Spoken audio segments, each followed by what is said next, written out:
지금 대한민국에서는 1300만 명의 관객이 산골짜기에서 오열하는 젊은 왕을 지켜보았습니다. 영화 왕과 사는 남자 속에서 단종은 청룡포의 차디찬 정막 속에 앉아 있습니다. 그의 나이 16, 그에게 남은 것은 아무것도 없습니다. 촌주가 가져다 준 보리밥 한 그릇이 전부입니다. 그 장면은 관객의 눈시울을 붉게 만듭니다. 하지만 그 장면은 동시에 생략을 통한 거짓이기도 합니다. 그 누구도 근본적인 질문을 던지지 않습니다. 왕은 어쩌다 그 오막살이까지 흘러갔는가? 누가 그를 그곳으로 몰아넣었는가? 정답은 세조가 아닙니다.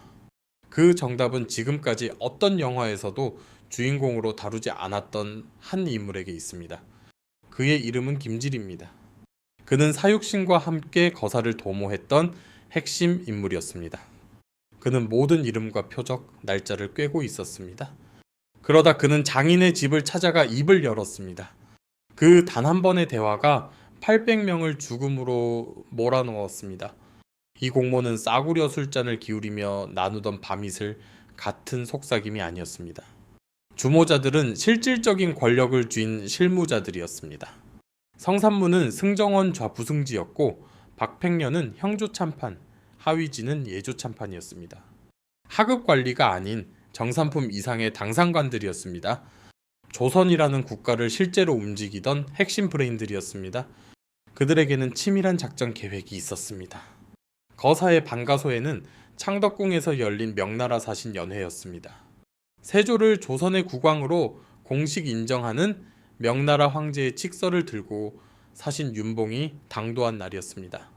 모든 국가적 의례가 총동원되어야 했고 그 의례의 정점에는 벼룽엄이 있었습니다. 임금의 바로등 뒤에서 운검을 들고 서 있는 무장한 호위관들입니다. 성산문의 아버지 성승이 이 운검 중 한 자리를 확보했습니다. 유흥부와 박쟁이 나머지 자리를 맡았습니다. 세조를 단칼에 뵐 수 있는 거리에 3명의 무장한 내부자가 배치된 것입니다. 이들 모두가 공모자들이었습니다. 계획은 명확했습니다. 미리 약속된 신호가 떨어지면 벼룽검들이 세조와 세자, 의경세자를 즉시 베어 넘깁니다. 동시에 별도의 팀이 한명회, 신숙주, 윤사로 권람을 제거합니다. 사전에 작성된 4명의 살생부였습니다. 불과 몇 분 만에 단종을 복위시킨다는 시나리오였습니다. 이제 영화 왕과 사는 남자를 다시 보십시오. 한명회는 단종을 파멸시킨 설계자로 등장합니다. 세간의 설화도 그렇게 전합니다. 하지만 1456년의 실제 기록인 세조실록은 전혀 다른 이야기를 들려줍니다. 벼룽검 배치는 연회장이 너무 좁다는 이유로 전격 취소되었습니다. 세조가 직접 내린 명이었습니다. 신숙주가 현장의 치수를 확인하고 취소 결정에 힘을 실었습니다. 성산문은 항변했지만 묵살당했습니다. 후대의 야사는 이를 미화했습니다. 한명회가 기밀을 눈치채고 배치를 취소하도록 공작을 부렸다는 식입니다. 그래야 악역의 매력이 살아나기 때문입니다. 하지만 이는 1456년에 1차 사료와 배치됩니다. 실록은 거창한 첩보전이나 궁중비사가 아니라 단순히 연회장의 공간 문제라는 일상적인 행정결정이 거사를 좌초시켰다고 기록하고 있습니다. 식탁 공간을 더 넓게 쓰려던 왕의 변덕이 역사를 바꾼 것입니다. 두 번째 불운이 뒤따랐습니다. 표적 중 하나였던 세자 의경세자가 아예 연회에 참석하지 않았습니다. 그리고 그 현장에서 공모자 윤영손이 이성을 잃고 폭주했습니다. 벼룬검 취소를 지지한 신숙주를 그 자리에서 공격하려 한 것입니다. 동료들이 간신히 그를 붙잡아 말렸습니다. 거사는 연기되었습니다. 다음 날짜도 새로운 수단도 정해지지 않았습니다. 동력을 상실한 것입니다. 바로 그 순간 김질은 계산기를 두드리기 시작했습니다. 김질은 성균관 사회로 재직 중이던 정사품 관료였습니다. 집현전 학사 출신으로 성산문과 문과 동기였습니다. 동료였고 아마 친구였을지도 모릅니다. 그가 포섭된 이유는 명확했습니다. 성산문은 김질의 장인인 우찬성 정창손을 끌어들이고 싶어 했습니다. 정창손은 도덕적으로 강직하다는 평판이 있었기에 단종 복위의 대의에 찬성할 것이라 믿었던 것입니다.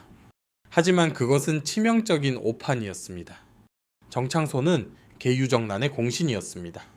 1453년 세조가 권력을 잡는 데 직접 기여한 인물입니다. 그의 경력과 직위, 신분적 존재 자체가 세조의 정통성에 뿌리를 두고 있었습니다. 성산문은 아군을 포섭한 것이 아니라 세조에게 모든 것을 빚진 자의 집으로 제 발로 걸어 들어간 셈이었습니다. 1456년 6월 2일 김질은 공포에 질렸습니다. 계획은 무너졌고 대안은 없었습니다. 침묵의 시간이 길어질수록 누군가 먼저 배신할지 모른다는 압박감이 그를 조여왔습니다. 이러한 심리는 비단 조선시대만의 일이 아닙니다.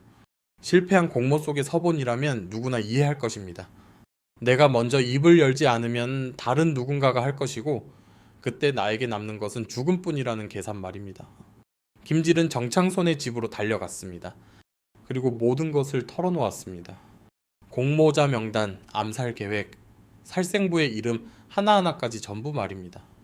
정창손의 첫 반응은 고마움이 아니었습니다. 기록에 따르면 그는 사위의 면전에 대고 욕설을 퍼부었다고 합니다. 그를 겁쟁이라 불렀습니다. 거사가 반역이라서가 아니라 끝까지 밀어붙이지도 못하고 그렇다고 깨끗하게 손을 떼지도 못한 김질의 나약함을 꾸짖은 것입니다.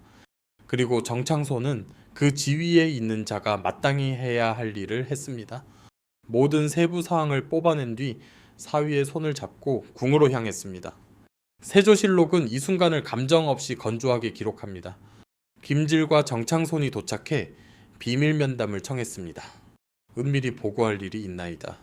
세조는 집무실인 사정전에서 그들을 맞이했습니다. 정창손의 첫 마디를 주의 깊게 읽어보십시오. 그는 세조에게 이렇게 말했습니다. 신은 진실로 알지 못하였고 오직 김질만이 가담하였나이다.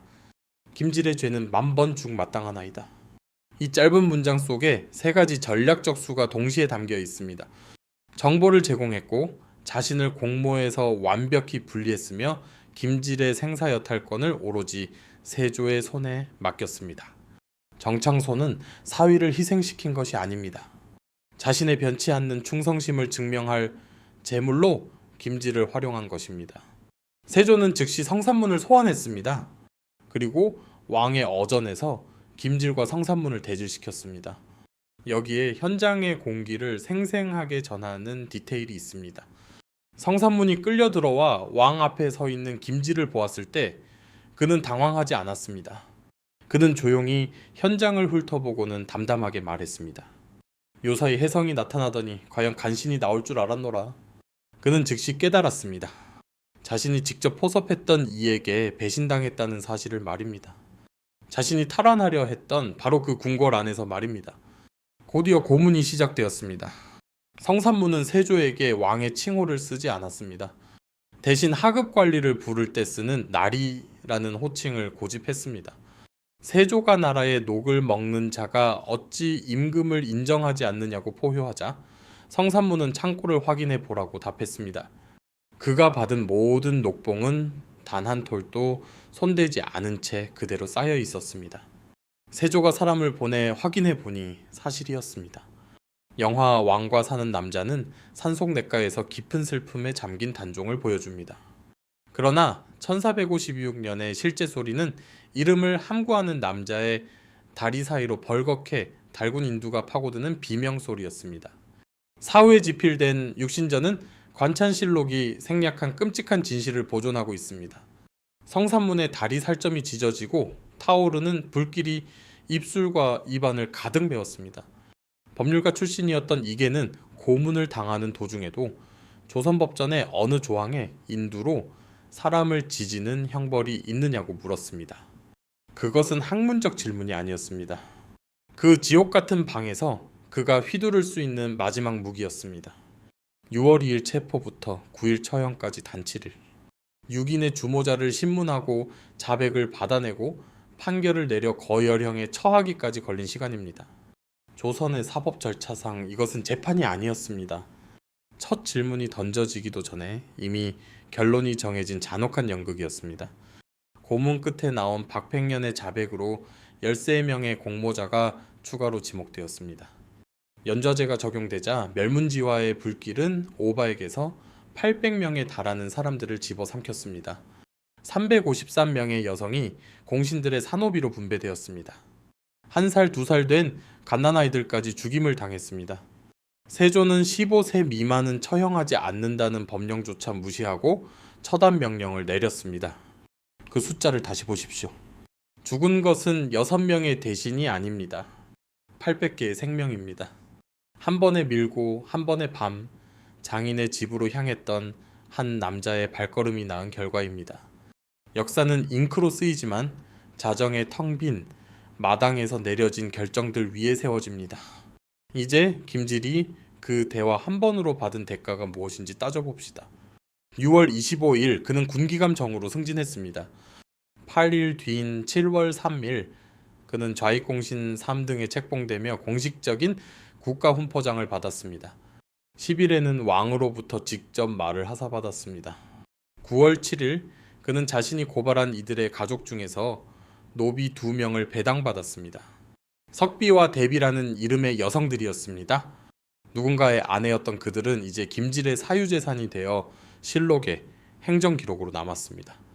몇 년 후 김질은 상납군에 봉해졌습니다. 그리고 마침내 조선조정에 서열 이 위인 좌의정에 올랐습니다. 이 상황을 2026년에 직장인들이 이해할 수 있는 언어로 번역해 보겠습니다. 김질은 공공기관의 중간 관리자였습니다. 정사품 존경받지만 권력은 없는 자리였습니다. 그는 고위 이사진들이 현 회장을 축출하려는 이사회 장악 계획에 참여했습니다. 그가 포함된 이유는 그의 장인이 그룹의 핵심 주주였기 때문입니다. 작전은 실행 전 무산되었습니다. 김질은 자신의 위험 노출 정도를 계산했습니다. 그리고 장인에게 전화를 걸었습니다. 장인은 회장에게 직통 전화를 걸었습니다. 한 달 안에 김질은 실장급으로 승진했고 인사 고과의 특별 공로가 기록되었으며 법인 차량과 함께 처형된 동료들의 집안에서 차출된 가사 도우미 2명을 배정받았습니다. 몇 년 후 그는 이사회 의장직에 올랐습니다. 장인 정창소는 좌익공신 3등에서 2등으로 격상되었습니다. 그는 이후 3명의 왕을 모시며 영의정까지 올랐습니다. 사위에게 겁쟁이라 욕하며 회장에게 전화를 걸었던 남자는 왕조 역사상 가장 길고 안정적인 커리어를 보상으로 받았습니다. 그리고 정창손이 받은 것이 하나 더 있습니다. 9월 7일 도리가 지난 여아와 그 어머니가 그의 사유재산으로 배정되었습니다. 그 어머니는 공모자의 친척인 성삼고의 아내였습니다. 아이의 이름은 기록조차 없습니다. 실록은 이를 행정적으로 처리합니다. 우찬성 정창손에게 인구 2명을 분배함. 사위의 비겁함을 꾸짖던 남자는 분배 대장의 한 줄기 행정 항목으로서 어머니와 젖먹이 아이를 받아 챙겼습니다. 이것이 배신의 실제 영수증입니다. 극적인 도덕적 타락의 순간이 아닙니다. 승진 일정표, 재산 양도 문서, 현대의 인사 발령장과 다를 바 없는 행정 기록입니다. 다만 그 양도되는 자산이 인간이었을 뿐입니다. 이제 영화 왕과 사는 남자가 말해주지 않는 것을 생각해 보십시오. 영화는 엄흥도와 마을 사람들의 온기 속에 보호받는 청령포의 단종을 보여줍니다. 그 이야기는 실화이며 중요합니다. 하지만 영화는 결산이 끝나기 전에 막을 내립니다. 단종은 1457년에 유배되었고 그해 살해당했습니다. 실록은 자살이라 기록하지만 역사가들은 그렇게 믿지 않습니다. 왜 죽어야 했는지 물으십시오. 그 답은 1456년으로 거슬러 올라갑니다. 성산문의 고문자백으로 돌아갑니다.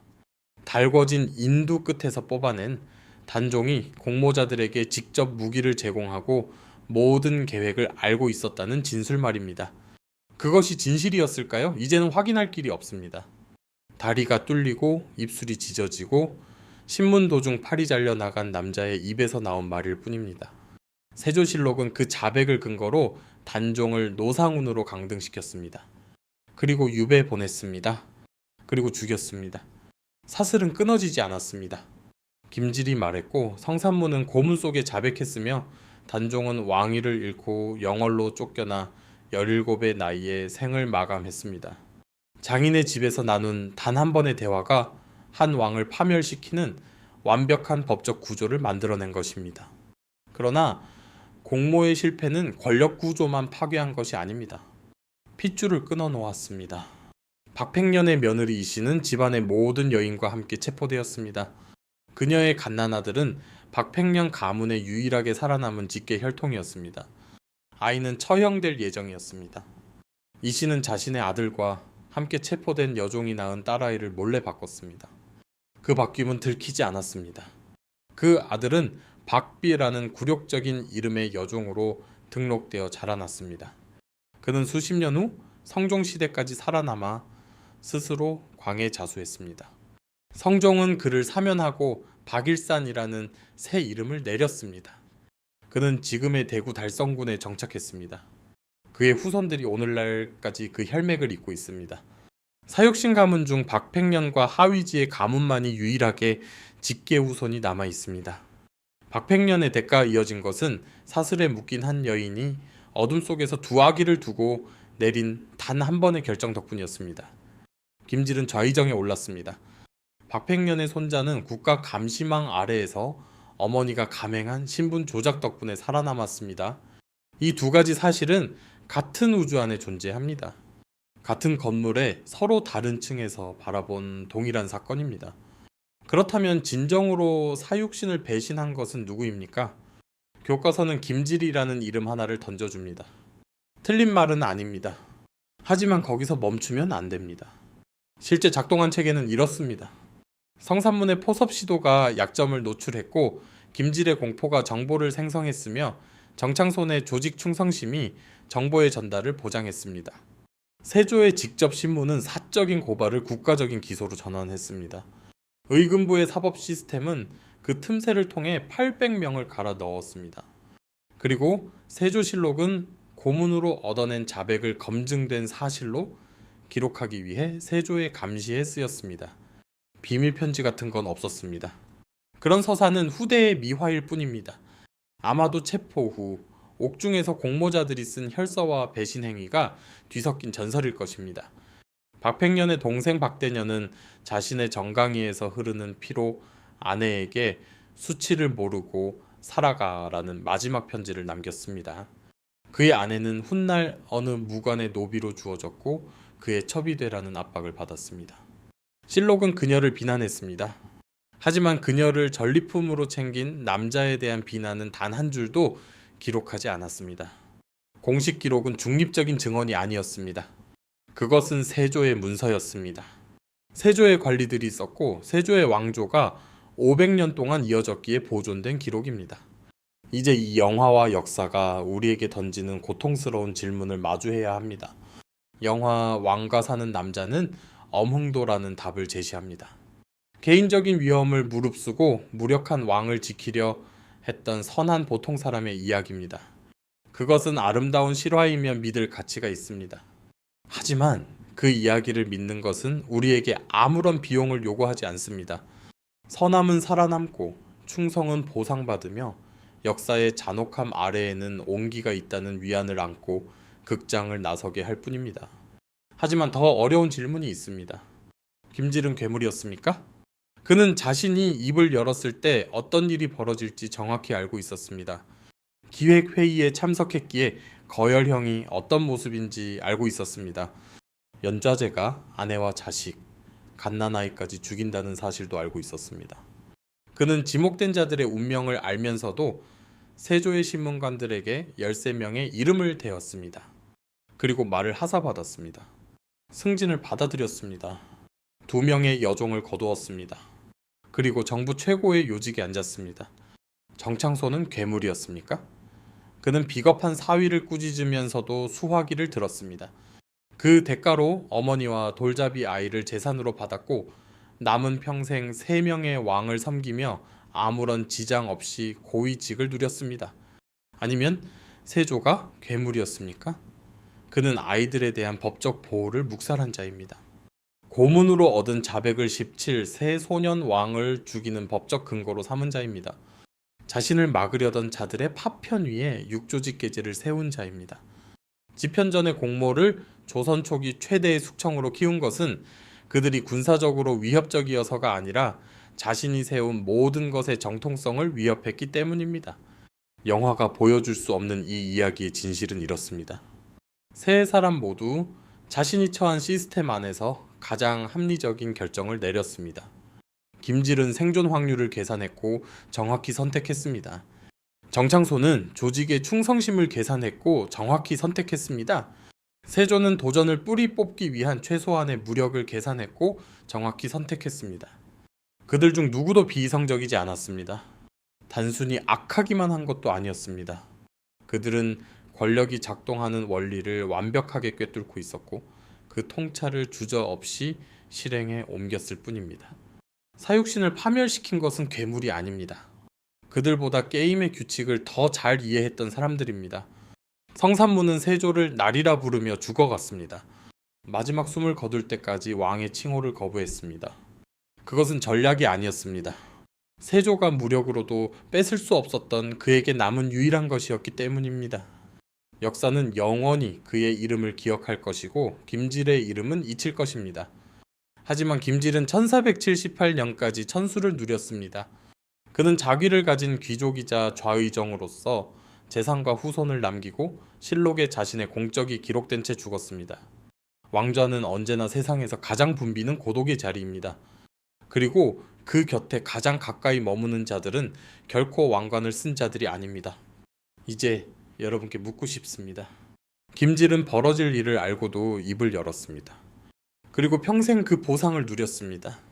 2026년에 한국기업구조나 정부 부처, 거대 재벌 그룹 혹은 적대적 인수합병에 직면한 스타트업 이사회에서 그의 결정은 위기 관리라 불릴 것입니다. 그의 커리어 궤적은 경영대학원의 케이스 스터디가 될 것이고 정창손이 세조에게 던진 첫마디는 협상 세미나의 교재로 쓰일 것입니다. 1456년에 그 계산과 현대의 생존 전략 사이에 존재하는 유일한 차이는 1456년의 퇴직금은 인간 그 자체였으며 퇴사 면담은 다궈진 인두로 진행되었다는 점뿐입니다. 김질은 배신자입니까? 아니면 생존자입니까? 정창소는 충신입니까? 아니면 사위를 화폐처럼 사용한 기회주의자입니까? 그리고 아무도 대답하고 싶어 하지 않는 질문 하나가 남습니다. 만약 여러분이 계획은 무너지고 시간은 흘러가는 그 방 안에 있었다면 여러분은 어떤 선택을 하셨겠습니까? 여러분의 판결을 댓글로 남겨주십시오. 여러분이라면 어떤 길을 선택했겠습니까?